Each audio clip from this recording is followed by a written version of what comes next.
Hello and welcome to NCASS Live, I think it's the first webinar of 2021. Welcome to everyone that could make it.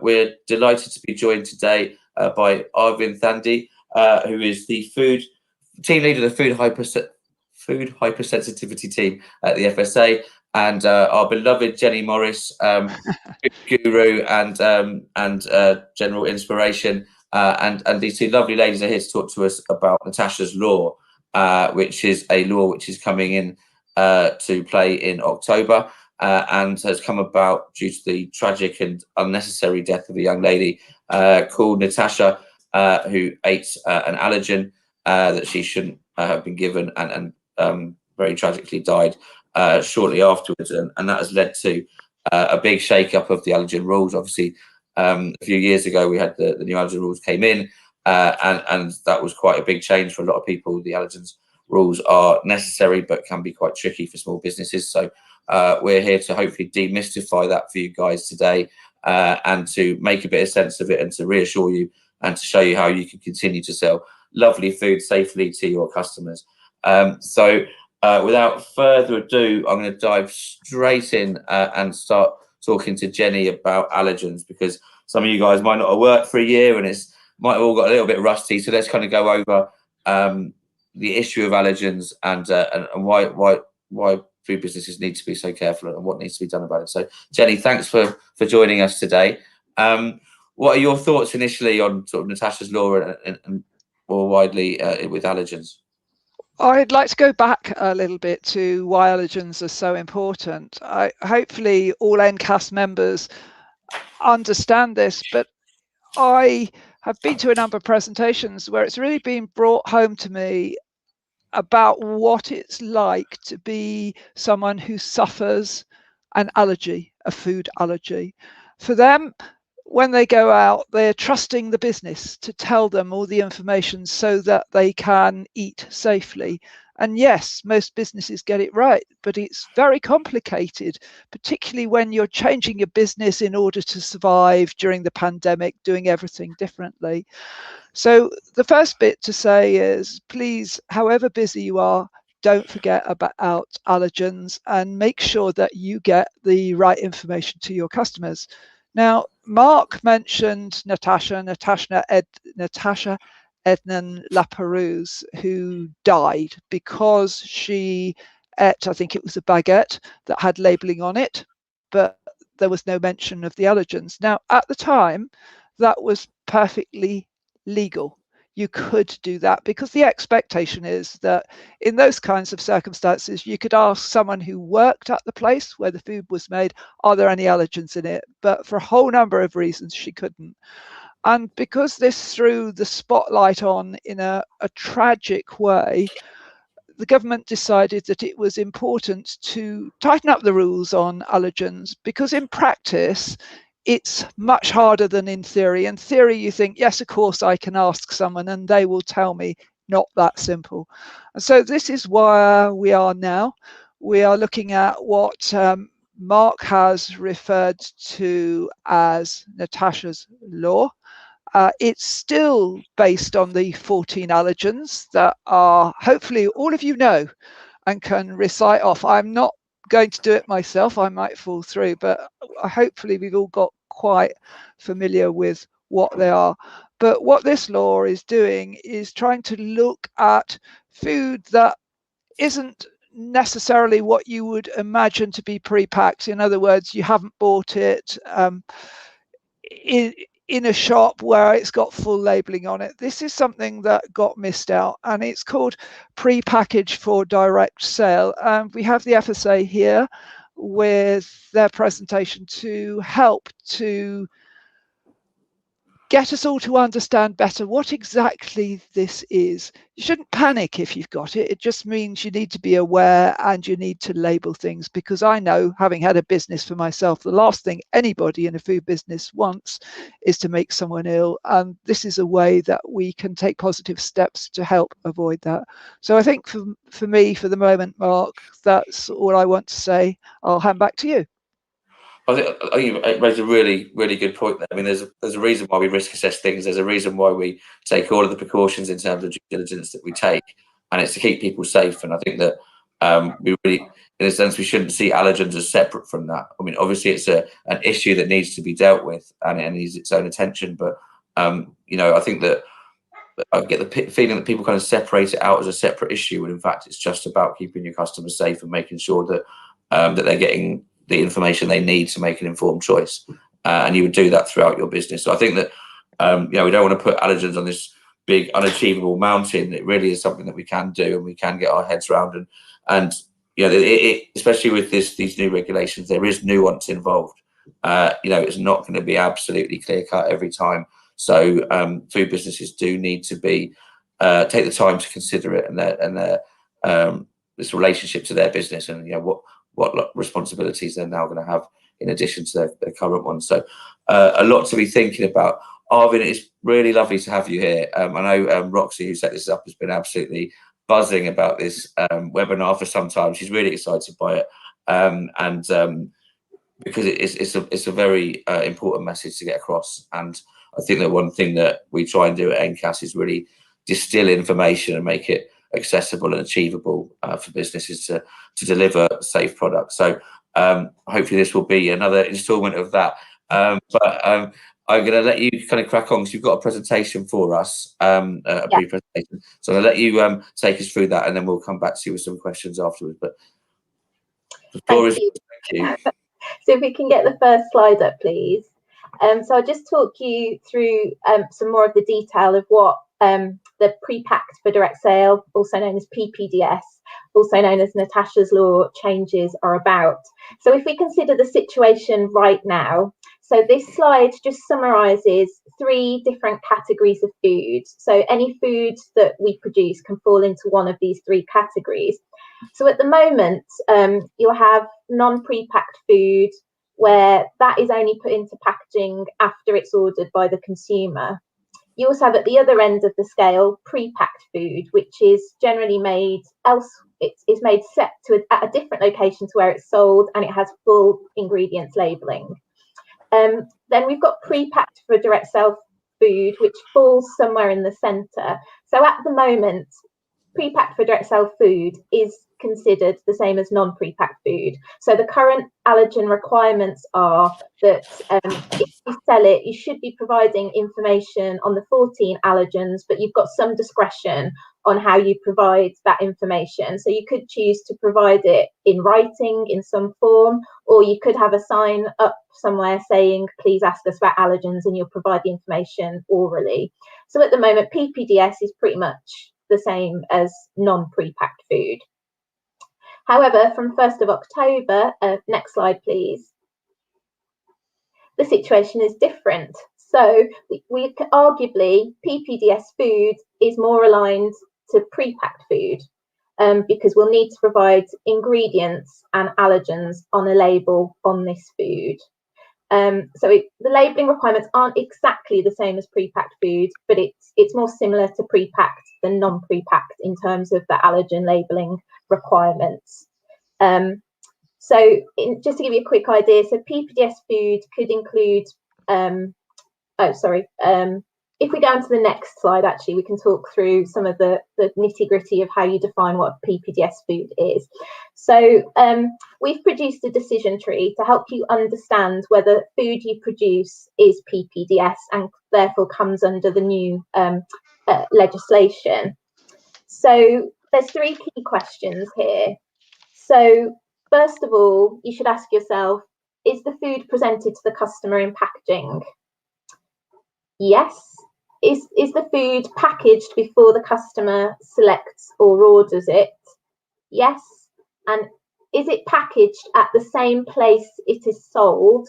And there's some caveats to this. But if you can answer yes to all 3 questions, then the answer is that you are producing PPDS food. So a couple of caveats in terms of the place you sell. You can also, so in some instances it's quite straightforward. You're a shop, it's the same, or a restaurant, and you produce and package the food in the same place where you sell it.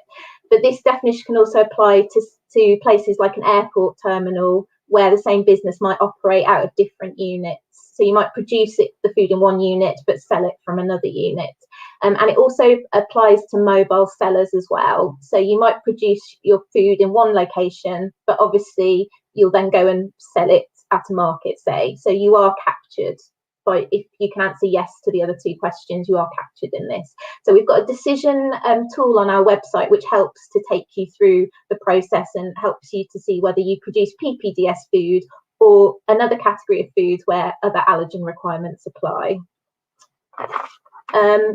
If we go, so just a point to note as well, that packaging is defined, and this is important, packaging is defined in terms of that it encloses the food completely or only partially, but in any event in such a way that the contents cannot be altered without opening or changing the packaging. So that's a bit of an abstract definition, but it's worth you checking that so you know whether the form of packaging you're using comes under that definition. If we can move to the next slide, please. So this just summarises instances of where PPDS rules do and don't apply. First of all, sandwiches that are packaged by a food business and are offered for sale from the same premises, that's definitely PPDS. Fast food, which is wrapped or packaged before a customer selects or orders it, that is PPDS.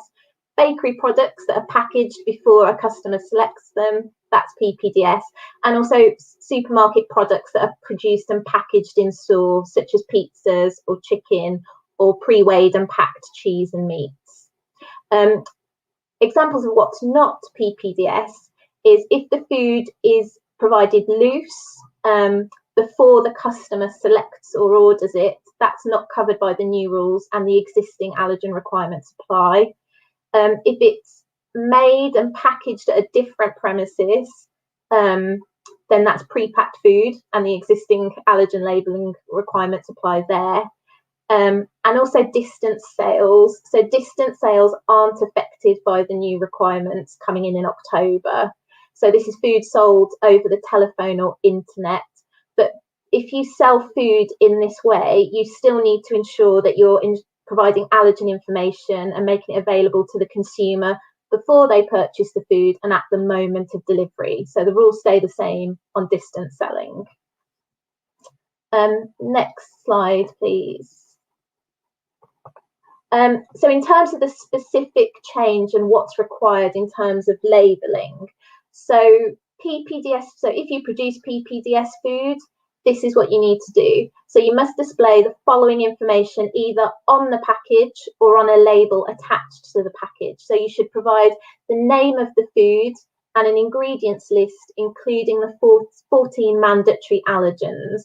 And the allergens should be emphasised every time they appear in the ingredients lists. So you can do this by capitalising the allergens or putting them in bold or putting them in contrasting colours or maybe underlining them.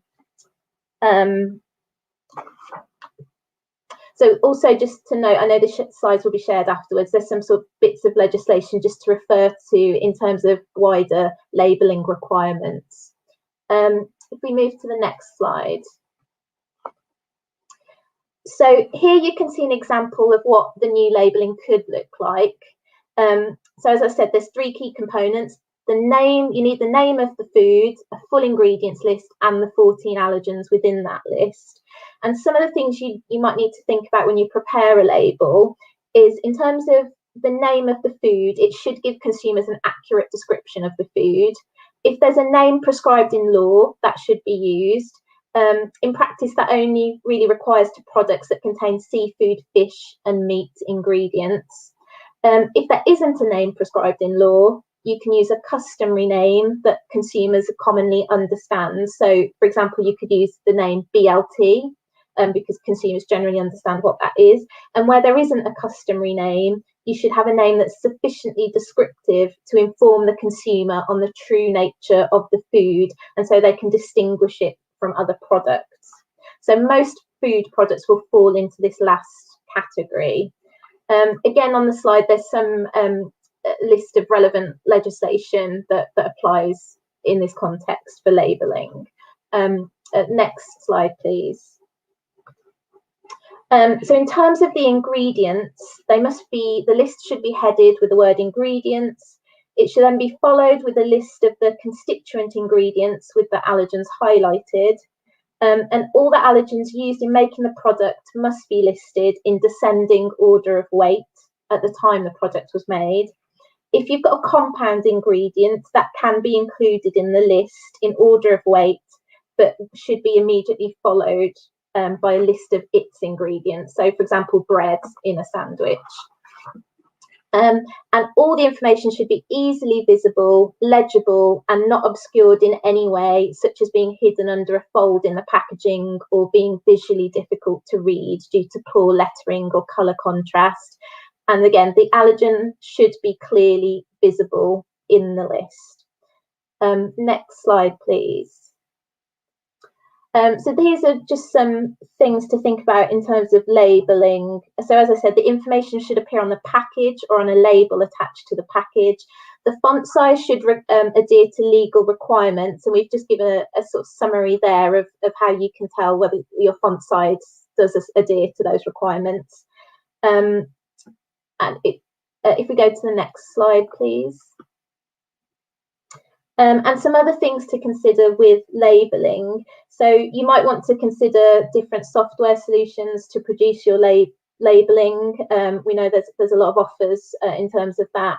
And also you might want to plan for the fact that labelling machinery might malfunction. So what is your contingency around that? Do you print some labels out in advance so you have them? And also just a key thing to emphasise, as Jenny has already done, food businesses and suppliers already have an obligation to ensure accurate ingredient and allergen labelling is passed on to consumers. So you must ensure that that process is up to date and that any changes in the presence of allergens are captured. So that's particularly important now that this information is on labels for this category of food. So the next slide is on precautionary allergen labelling, which Jenny, you're going to talk through.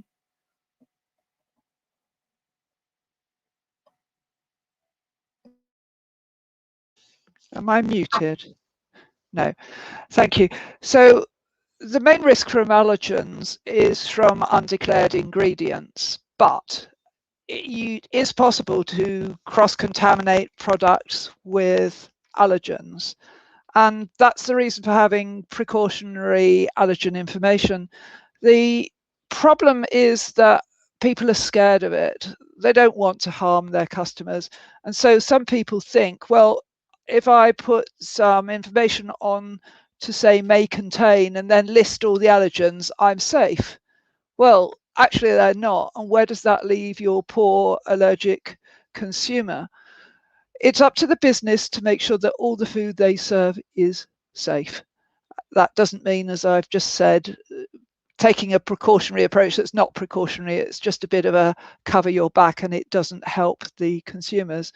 So really, you should only have precautionary labelling on if you know, for instance, that you have got an allergen being used close to where you are making the food, that might transfer. And it depends on what the allergen is. So for instance, if you think about flour is dust. And if you are using wheat flour next to something that is meant to be gluten or wheat flour free, you have to ask yourself, is it going to transfer? So you need to do a risk assessment on this.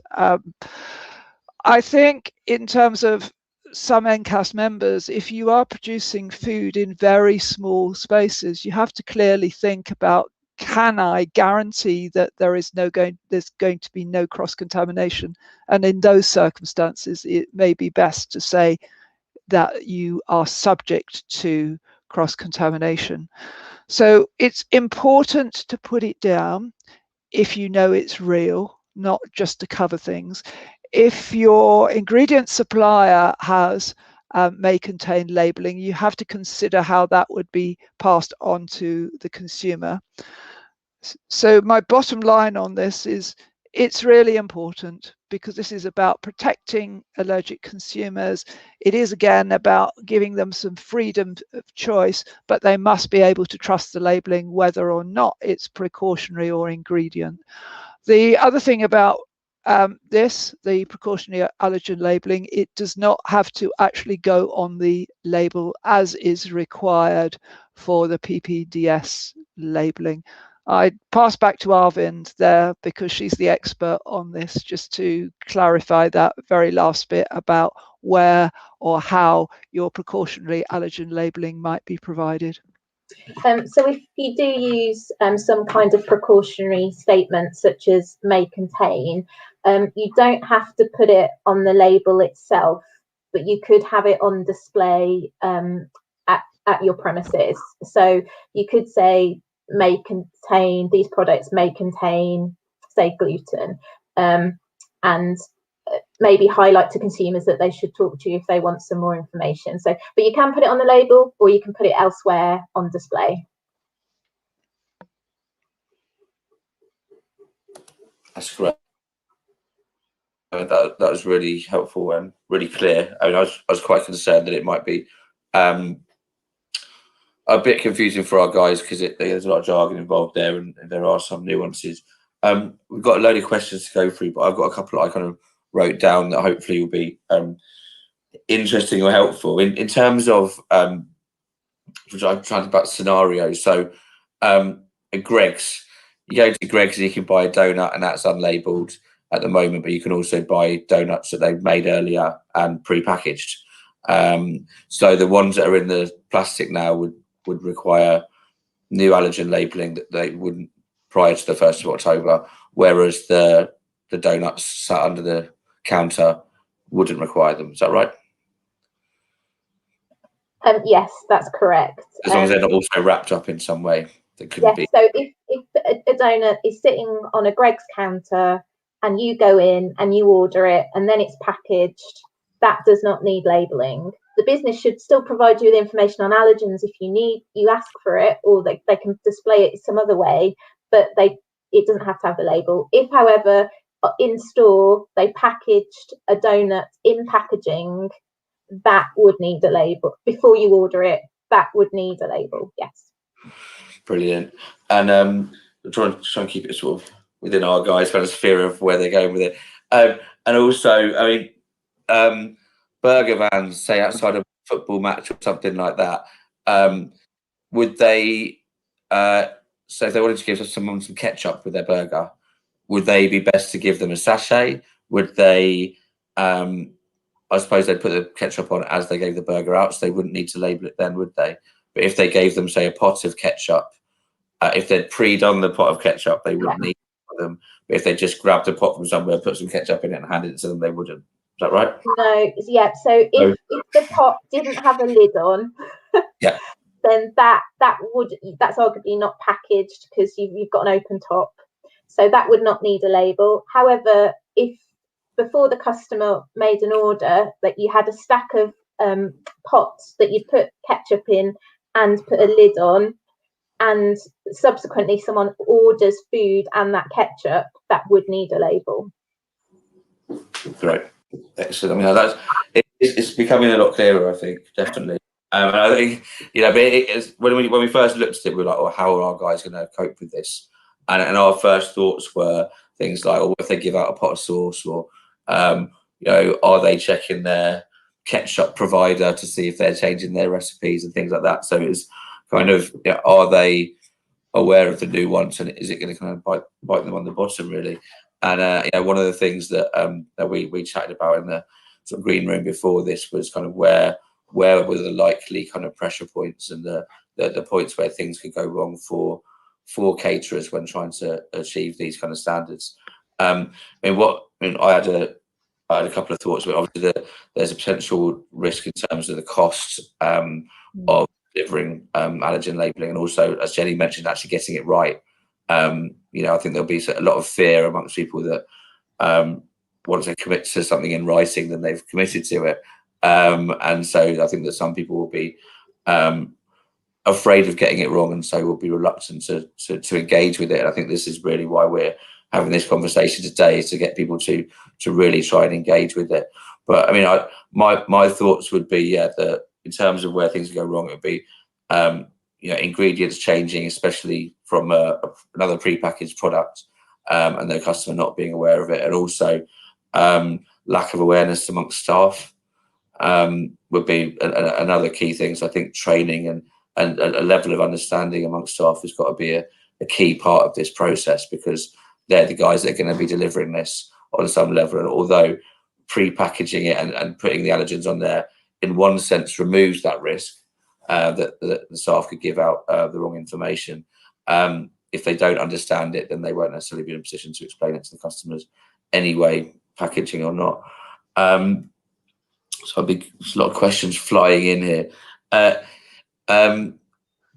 What are your thoughts? I mean, obviously the point that Jenny raised about warning messages, essentially, that's something that we're starting to see more of, but actually being advised by enforcement officers.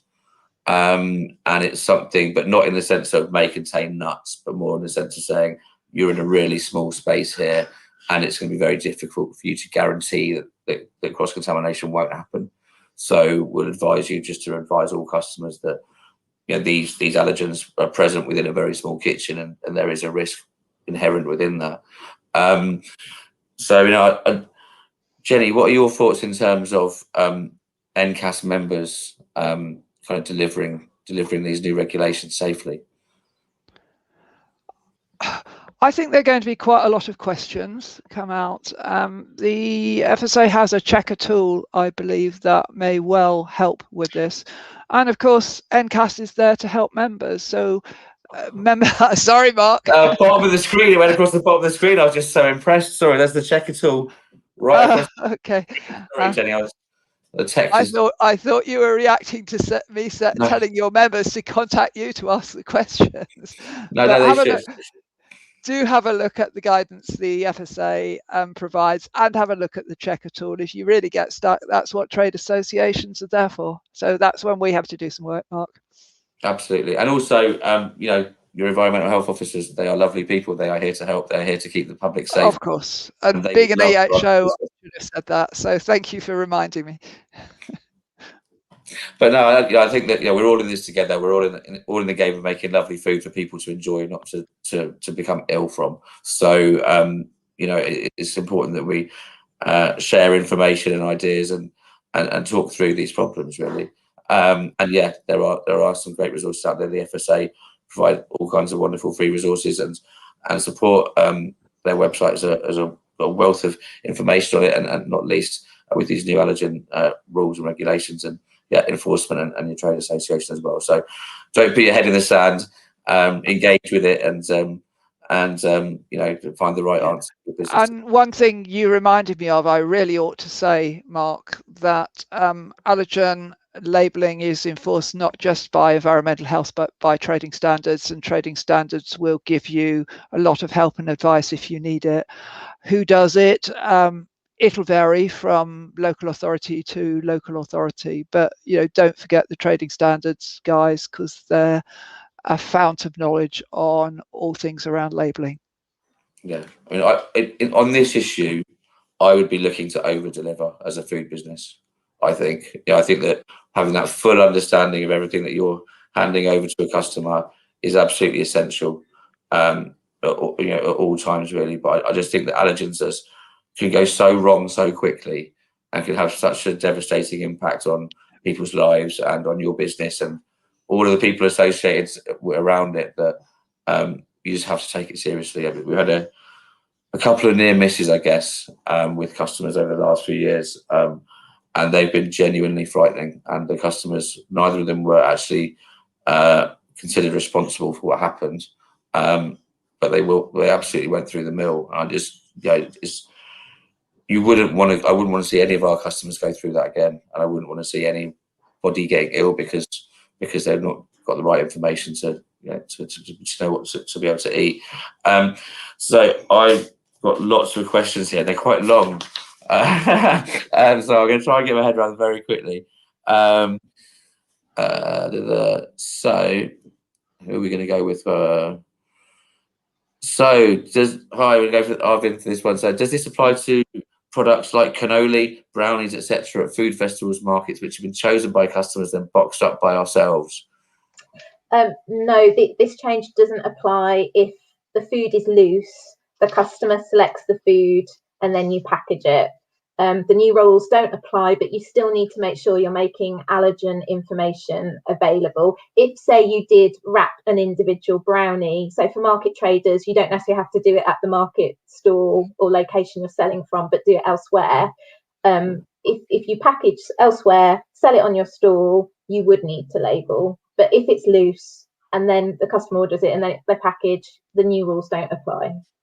Yeah, absolutely. And Nigel's also put, we display allergen information on the store, but not on boxes. We don't know what people will order, which makes perfect sense. So I think it would be impossible in this situation. We don't need to do that, Nigel. Don't worry about that. But what you could do is, if you know what's in all of your products, you can have allergen labels made up, and you could always put those on the box as you handed it over, just to be really helpful to your customers. But yeah, there's not a legal obligation for you to do that at the moment. Next one, we're a contract caterer providing catering services for the film and TV industry. We don't sell to individuals on the crew. We invoice the film production company directly for the catering services. Will this new law affect our industry? So with that, you're ordering, arguably, if one person or organisation orders food in advance on behalf of other individuals, that is food made to order. So it wouldn't come under the new requirements. However, you still should be making allergen information available to the people eating that food. But if your setup was slightly different and say you were just providing a lot of food that you'd prepared, it hadn't necessarily been pre-ordered, and some of that was packaged, before someone chose that food, you would need a label. But in general, if it's an advance order where it's been ordered by one individual in advance on behalf of others, that doesn't fall under the rule change. So presumably that would apply to buffets as well. Yes, so yeah, similar thing for buffets. So if one person has ordered in advance on behalf of others, that exchange is an order. You're making that food to order for that consumer.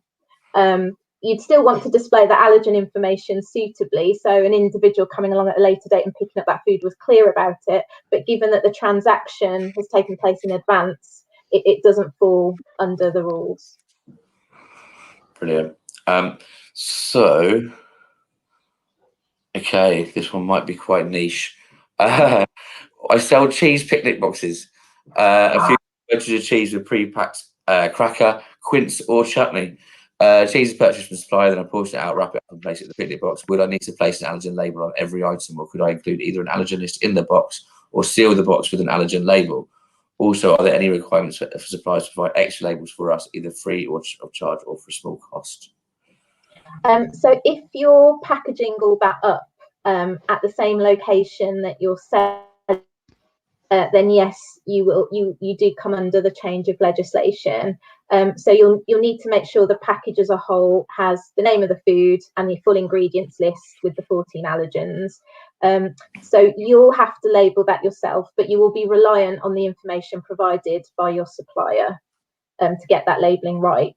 If you are selling these by distance selling, and you're selling it online or over the phone, then you wouldn't need to label, but you will still need to make allergen information available at the point of order and the point of delivery. But if you're selling at one location where you package, then yes, you will need to label. So this one might, I don't know if this is a really tricky one, it might be a bit too dependent on the scenario, but some event caterers that do baguettes will spend pretty much all morning making up baguettes and then put them, they'll just wrap some paper around them, or a napkin, or some wax paper or something like that, just wrap them quickly around it, put it on a pile. Would that be pre-packaged? So if that food had been specifically ordered by one person in advance, then no. If the caterers had just provided a selection of food, and someone comes along and selects it and it's in packaging, then yes, it needs a label. Would say a napkin count as packaging in that sense? So that comes back to that definition, which is quite. I'm sorry about this one. So if it was just a napkin, so I think there's also a proviso that if you can't. Sorry, I'm going to come back to the wording on this.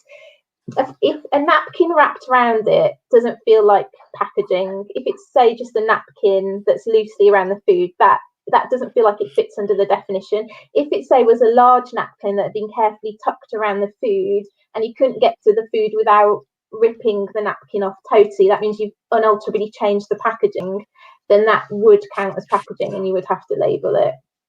I mean, the legal definition is a bit of a tricky one to get your head around, but it's worth having a look at it, because some things will clearly count as packaging and some things won't. So if you just got a strip of a napkin around the middle of the baguette, that's not packaging. Cool. That's really helpful to know, I think, and it's quite nuanced. So Fidget and Bob, I think that's what we make pre-packaged sandwiches. Would we need to list all the ingredients from the bread supplier too? Sounds like a yes to me. Or is it sufficient to declare bread?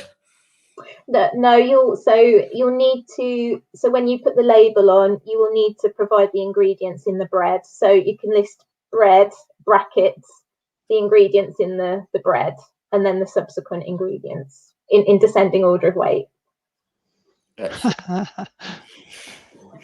It should be fun. But I mean, I think that if you're making pre-packaged sandwiches, then in theory you can just have a system in place, just print off the label, bang. It's not quite such a concern, hopefully. This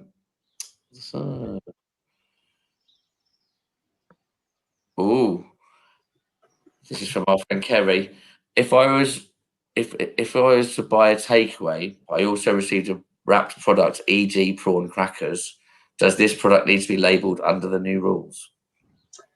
If it is prepared before you order the food, then yes, it does. Yes.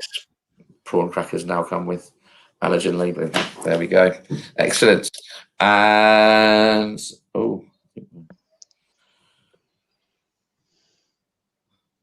that's a very tricky one.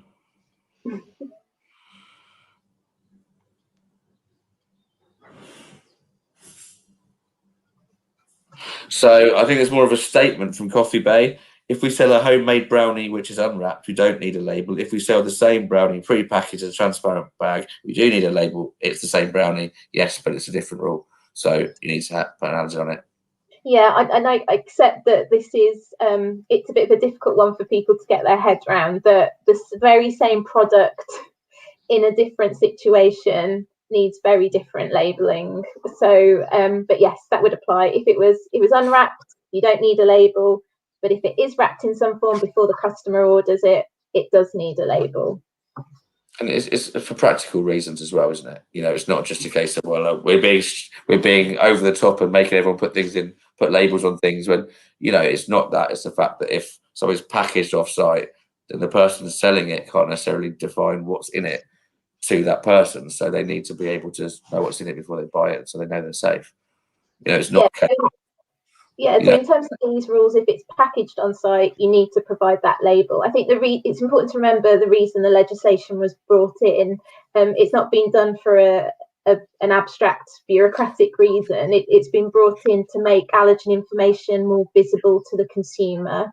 Now some people might choose to, you know, given this situation where the same product needs a label in one situation and not in another, some people might want to do best practice, which is to label everything, whatever the context, but that would be a choice for the individual business. In terms of the legal requirement, there is a difference, but the point is, if someone takes that food away, hopefully the information should be available to them in a visible form. I suppose the argument is with loose food, as you're asking for it, you can ask for the allergen information as well. So, but we'd say always to a consumer, whatever product you're buying, if you want to have that conversation about allergens, you should proactively ask, and businesses should be ready for those questions.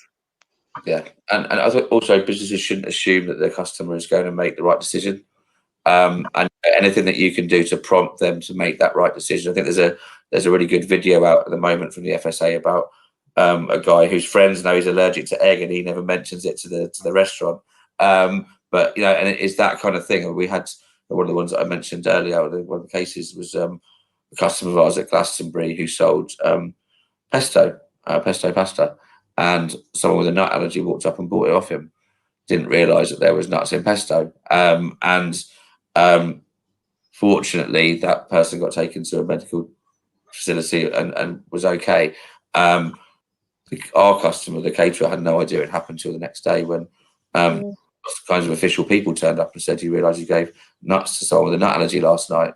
And it nearly, you know, it almost broke his heart, because that was, you know, one of the things that he never wanted to do. And you know, when they looked into his processes, they were absolutely bang on. You know, they had different washing up for the different products, you know, to keep the allergens separate. Everything was labelled effectively. Everything was managed well. The staff knew what they were doing. And it turned out that the individual had a few too many drinks, possibly, got caught up in the moment and didn't really think about it, or didn't mention it, and ended up eating something that was poisonous to them. And you know, it's so easy for something like that to happen, especially so many of our guys work at events where there are young people who will have a drink and will have a good time and will be under peer pressure in some ways. You know, some people don't want to admit to being the different person who can't eat eggs or shellfish or whatever it may be, so they might not pipe up and say something. I mean, my girlfriend has got she can't eat eggs. We won't kill her, but they won't make her feel particularly good for a couple of days. And yeah, she's terrible at telling restaurants and cafes, and I'll do it for her. I think that's really important. You mentioned the Speak Up for Allergies campaign, which is going on at the moment, particularly targeting young people. So we're particularly encouraging 18 to 21-year-olds, and younger people are more vulnerable to having allergic reactions, to be vocal, to say to the business, I have this allergy. Does this food have my allergen in it? And I think it does feel like it's good practice for businesses to proactively ask as well. Like, we've recently published some research that shows that when businesses proactively ask consumers whether they have an allergy, the consumer feels more reassured that they are being taken seriously and that the business understands their needs. So that's really important. I think that's a really good point. I think that, yeah, NCASS members, build that into your processes. That should be one of your things that you say to customers when they walk up. You know, do you have any allergens? Is there anything we need to be aware of? Anyone in your group have any allergens we need to be aware of? You know, those kinds of things are really engaging questions, and they normalise it as well. I think that the sooner we normalise allergens, the better we'll all be able to respond to them. And you know, if everyone's looking out for what's going on, then it's far less likely that something will go wrong. So, you know, it's about kind of supporting each other through this, really. Also, great to get confirmation that FSA allergen rules aren't just there to keep us on our toes. They are also there to protect the public and to move us in the right direction. So that's fantastic to know as well. I think we're running out of time. I was having a really lovely time. Who'd have thought it? Okay, is it Roxy? Is there anything that we can go over? Okay. Bruce Hutton, will the food allergen labelling and information requirements technical guidance be finalised at the end of this month? So we do have food allergen labelling and information document, which was revised last year in June 2020 to take account of the PPDS changes. So that is currently on our website. We also have a dedicated PPDS webpage. So if you Google FSA PPDS, it should immediately come up. So we've got lots of information on there already. We are in the process of putting together some more information on labelling, which we're hoping to add over the next couple of months. And we are producing some guides for specific sectors, including caterers, that we hope will give you some more nuanced examples, more detailed examples of what will affect your sector. So we're hoping to publish those sector guides in the next couple of months. So we can provide you with details of that and you can circulate them. That would be great. Great. I think one of the things that someone said to me earlier about this was that it'll be so much easier for bigger companies to achieve this, to get this done, and small companies, they can't afford it and they won't know how to get their heads around it. I'm not sure I agree with that fully, Certainly in our sector, a lot of our members have quite limited menus. They specialise in, you know, 1 or 2 products and do them really well. And in that sense, it should be a lot easier to stay on top of what's going on. I think that if you're working somewhere where you've got a dynamic menu that changes every couple of weeks, depending what's in season and, you know, what's beautiful at the local market and stuff like that, I think that although you're dealing with raw products, so, you know, you should be able to manage them more easily, there's a lot more to think about maybe than, you know, if you've got to buy the same 10 products all the time, you know, it's a case of, you know, has anything changed within those products and within what I'm doing, and then just keeping an eye on that and keeping people informed. Jenny, what do you think are the big challenges? Okay. The first thing that I'd like to say is packaging isn't evil. That may seem a really weird thing to say. About that.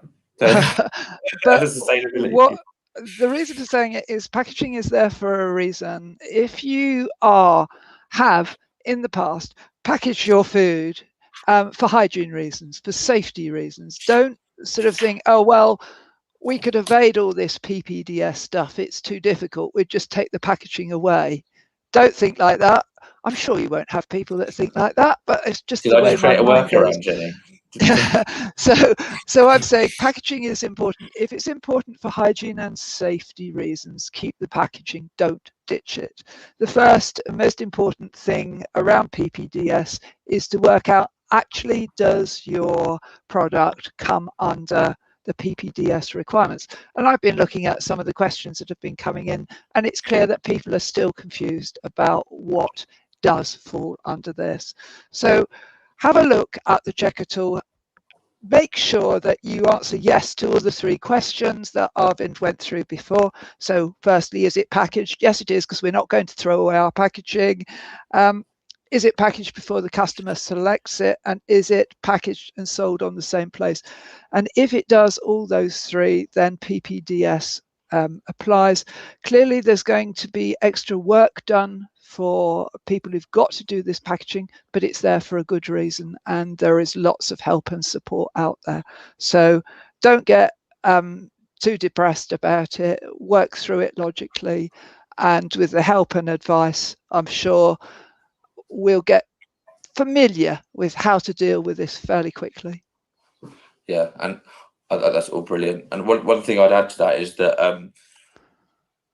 you know, one option would be to go with, you know, if you're buying packaged goods to sell on. So the ketchup issue, you know, do you do little pots of ketchup on the side? Do you have some squishy the top ketchup, or do you have some? You know, if you put some sachets in there, then that might resolve those problems for you in some levels.